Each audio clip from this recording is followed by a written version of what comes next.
Let's go through and graph f of x is equal to minus x to the 4 plus 2x to the 3 plus 3x squared. Okay. This is the template I like to use for graphing polynomials just because it sort of goes through each of the things so we can get the most accurate graph we can. I'll make sure there's a link so that you have access to this template if you want to use it. But it's just sort of a nice methodical way of going through and making sure we have all the things we need to get the most accurate graph possible. So let's start with the degree. That says that's the highest power of x. So the highest power of x here is x to the 4. And we might want to just check, that one's 3, that one's 2. Yep, that's definitely the highest one.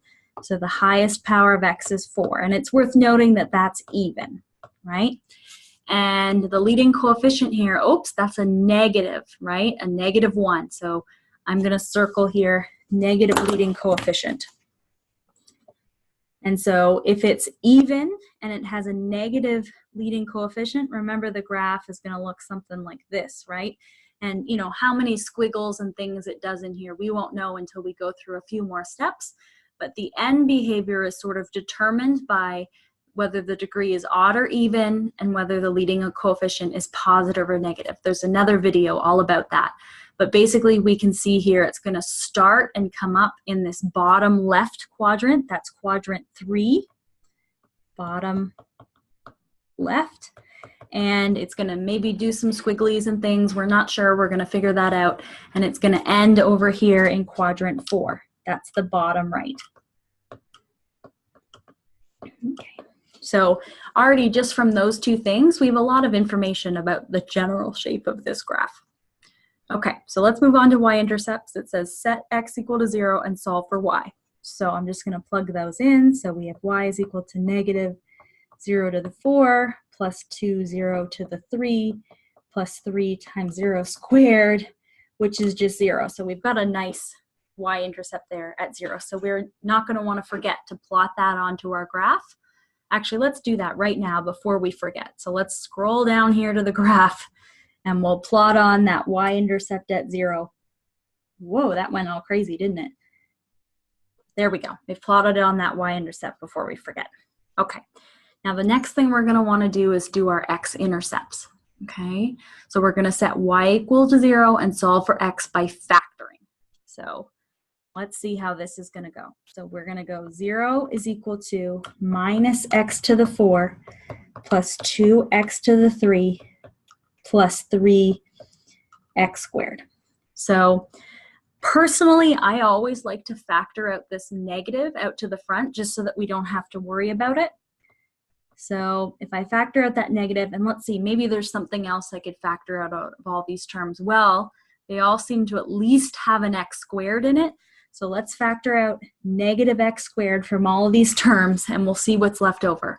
So from this first term, I'm left with an x squared.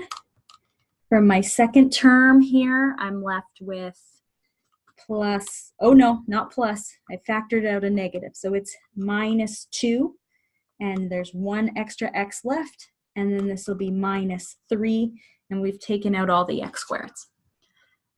Then from there, we're going to hope that this thing factors again. So we're going to look for two numbers that multiply to give minus 3 and add to give minus 2. So if I think about that, we've got x minus 3 and x plus 1. Those are the good choices there, where minus 3 and 1, they multiply to give 3 and add to give minus 2. So from here, now I can pick off my x-intercepts. I've got 1 at 0. That's what would make that factor equal to 0. I have 1 at 3. That's what would make that one equal to 0. Woo, that was weird. And minus 1. That's what would make that one equal to 0. The next step asks us to classify the x-intercepts as either bounces or crosses. So remember, we're looking at the power on these factors to see whether it's positive or negative. So in this case here, this first one is associated with a power of 2, which is an even number. So that 2 here, or that x is equal to 0 here, that one's going to be a bouncing one because it's associated with an even power. Whereas the x minus 3, there's sort of like a missing 1 there, right? It's associated with an odd power. So that one's going to end up being a crossing one. Okay. And same with -1. It's associated with the power of 1 or an odd number. So that one's also going to cross. So let's take all of this information and we can plot it onto our number line. It says plot our x-intercepts and determine whether f of x is going to be positive or negative. So if I go down here, we're going to have to make sure you plot them in order, right? So let's see. So let's plot 0, should be in the middle, right? And 0 was a bouncing one, so let me write that in so I don't forget. And then -1 would be just a little bit to the left, and that was a crossing one. And let's see, 3 will be over here. Scale doesn't really matter. We'll worry about scale more when we get to the next graph. Okay, and then we're going to pick values of x, so in each interval, and determine whether our function is positive or negative. So pick whatever value of x you want in between -infinity and -1. Okay, let's pick -2. And I always like to plug it into the factored version, which is up here, because then I only have to worry about the signs. So I'm plugging in -2. So -2 squared gives me a positive, and then times negative makes this negative, right? So let me write that in. So there's a negative on the first, right? And then -2 minus 3, that's also a negative. And -2 plus 1 is still a negative. Okay, so we've got negative, negative, negative. That means that this is going to be negative. Okay, and that sort of makes sense. Let me erase this. That sort of makes sense. Remember up here we said that it had to start in the bottom left. So that kind of makes sense that our function should be negative, right? It's going to come up negative from that bottom quadrant 3 and come up. And now it's supposed to cross. So it would make sense that we would get a positive value here. So let's plug in some values and see what happens. Let's plug in -1/2. So let's see. -1/2 squared is a positive times a negative. So we've got a negative times another negative when we plug in -1/2. Times a positive. So negative, negative, positive makes this a positive. So this is going to come up and be above the x-axis here. Okay, just like we thought. Again, it's supposed to bounce here, which means that if it was positive, it's going to come down, bounce, and stay positive. But let's go through and just double check. Pick some value. Let's pick 1. If I plug in +1 to each of these factors, 1 squared times -1, that becomes negative. This is still negative, and this one is positive. Negative times a negative times a positive makes this positive. Okay, and again, if it's supposed to come down and cross and then go back down to negative, and that would also sort of agree with what we got up here, right? That it was supposed to go down to the bottom right. Okay, but let's just pick 4 and just double check. So -4 squared, negative.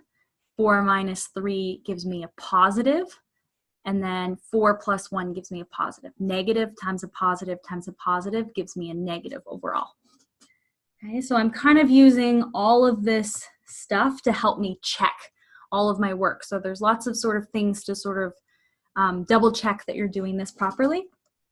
Then from here, once you've got your number line, then you can go down and actually just graph. So let's plot on all my x-intercepts and try to do this semi-accurately here.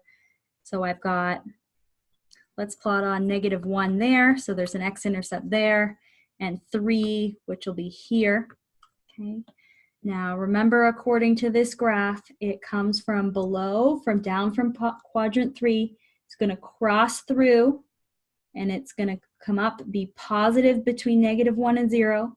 It's going to come down and it's going to bounce. Oh, that does not look very pretty. It's going to come down and bounce at 0, go back up to being above the x-axis positive, going to come back down to 3, and then it's going to cross through and then become negative. So I'm just going through and reading all the things sort of across this number line to be able to help me to draw this picture. And this picture looks pretty darn close to sort of what I thought it might be way up here, right, over on this side, right? And I said, I don't know about all those squiggles. I don't know exactly where they'll be. But now we've gone through and we figured out exactly where those squiggles should be. And without calculus, with the skills that you have right now, that's your best guess at what that graph looks like. Students always ask me, well, how do I know, how big to draw these bumps, right? Like how do I know how high those bumps should be? And without calculus, that's just a guess. If you wanted to go through, you could pick some value of x here, plug it into the original function to get another point if you thought that would help you. But I don't think it's necessary at this point. When you go on to take calculus, you will be able to actually go through and solve for what those sort of, they'll call them maximums or extremum points, okay? And actually be able to solve for how high those bumps go up. But for now, with just your knowledge from pre-calculus, you're just going to do your best guess at what those bumps are. So as long as they're above the x-axis, connecting those 2 points, that's good enough.